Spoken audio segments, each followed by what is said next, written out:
한 1분도 가만히 앉아있지 못했던 친구가 어떻게 갑자기 일주일 사이에 1시간 동안 계속 앉아서 놀이치료를 이렇게 잘 받을 수 있느냐.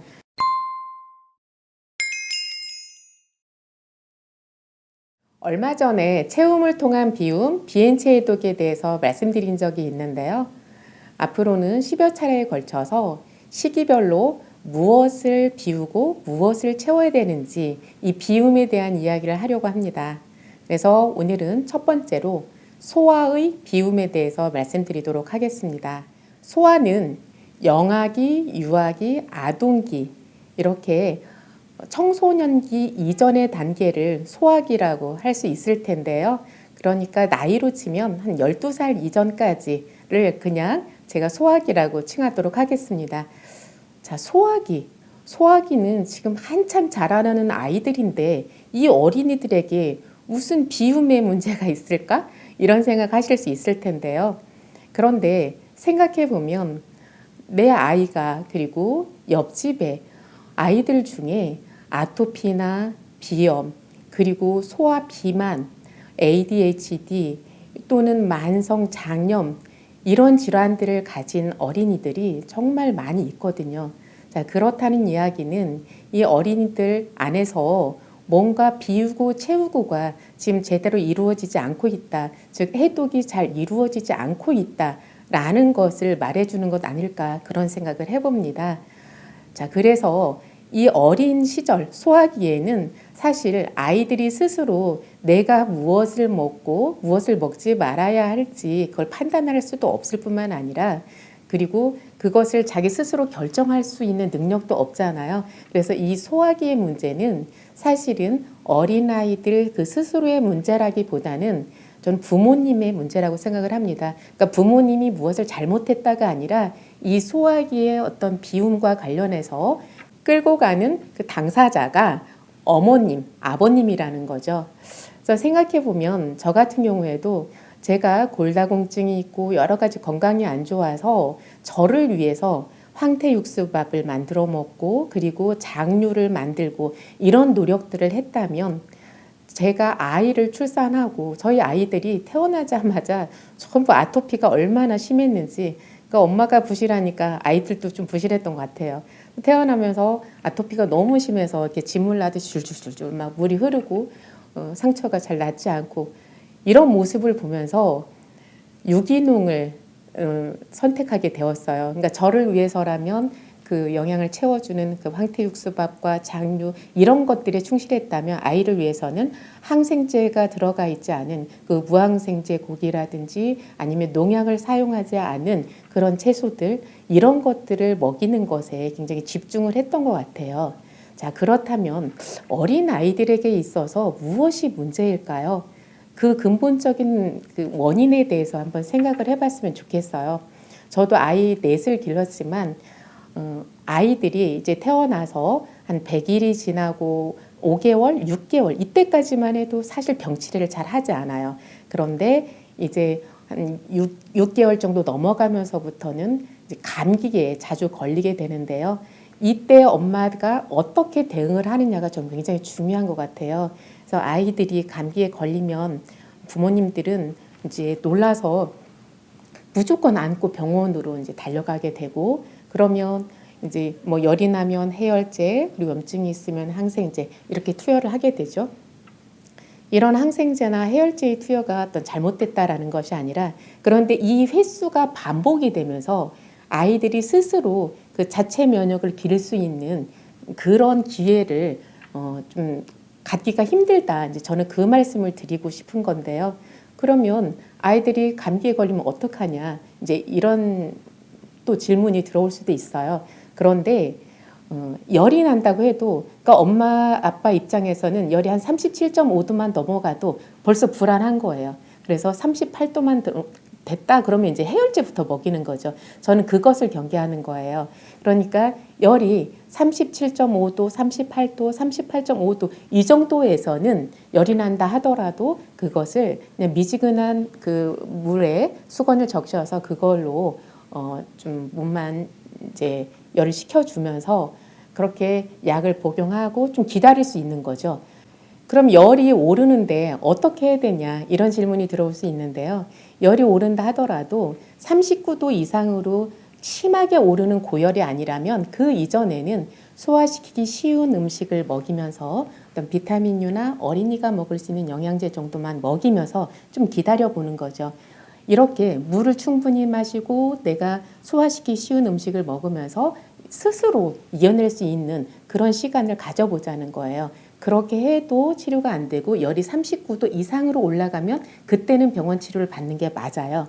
그런데 이렇게 어려서부터 그냥 열이 조금만 올라가면 바로 해열제 먹이고 항생제 먹이고 이런 습관을 가지면 아이들이 자체 면역을 기를 그 시간적인 여유가 없다. 이제 이런 말씀을 드리는 거예요.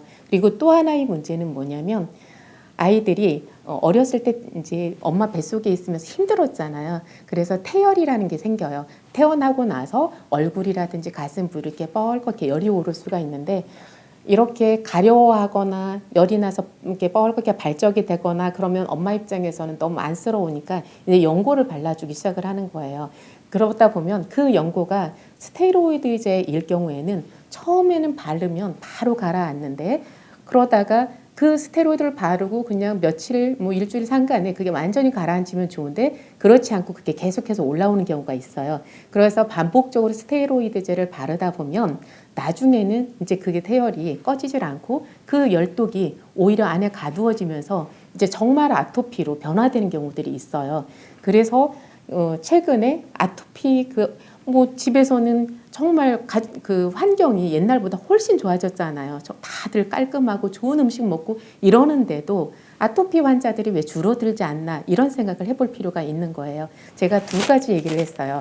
어린 아이일 경우에 아이를 키우면서 열이 조금만 나면 해열제를 먹이거나 항생제를 먹이는 것 아니면 조금만 발적이 있을 때 바로 스테로이드제를 사용하는 것 이런 것들이 그 아이들의 어떤 면역을 저하시키고 아토피나 비염과 같은 어떤 피부 질환을 단기적으로 끝날 일을 장기적으로 끌고 가는 거 아닌가 이런 생각을 해보는 거예요. 아이를 키우면서 아이들의 면역이 얼마나 단단하게 다져질 수 있느냐 이것은 엄마한테 달렸다 이 말씀을 드리는데요. 자, 어떤 어린이가 있었어요. 이 친구가 8살이었는데 몸무게가 한 35kg가 나가는 거예요. 그래서 근데 이 친구가 온 것은 발뒤꿈치가 다 갈라지고 그 무릎 뒤쪽으로가 이제 다 갈라져서 막 피가 나고 그리고 코가 막혀서 코로 숨을 못 쉬고 입으로만 계속 벌리고 있는 거죠. 이러면서 그리고 그 산만한 이게 뭐 산만한 정도가 1초, 2초도 집중을 못해서 저희 앞에서도 막 계속 손을 움직이고 막 돌아다니고 바닥에도 눕고 이런 친구가 있었어요. 그런데 이 친구가 문제가 뭐였냐면 엄마가 몸이 너무 아프셔서 음식을 아예 할 수 없는 형편이어서 그냥 주식이 햄버거, 피자, 치킨 이런 배달 음식이 거의 전부였던 거예요. 그러다 보니까 아이가 아토피, 비염 다 있고 그리고 집중력이 점점 없어지고 이런 상태에 있었는데요.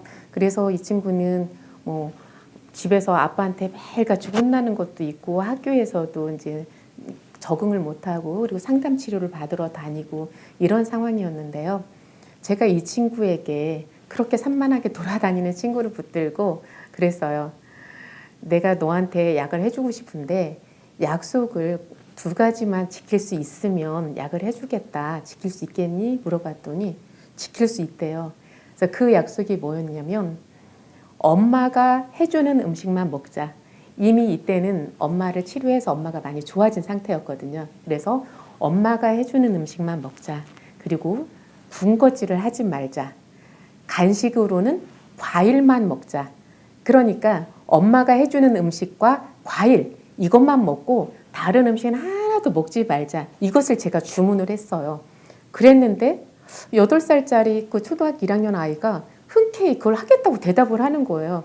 저도 놀랬죠. 그래서 약을 해줬는데 이 친구가 정말 일주일 만에 놀라운 일이 벌어졌거든요. 일주일 있다가 어머니한테서 전화가 왔어요. 그 상담 치료하는 곳에서 연락이 왔는데 한 1분도 가만히 앉아있지 못했던 친구가 어떻게 갑자기 일주일 사이에 1시간 동안 계속 앉아서 놀이치료를 이렇게 잘 받을 수 있느냐 이걸 의아해하면서 전화를 주셨다는 거예요.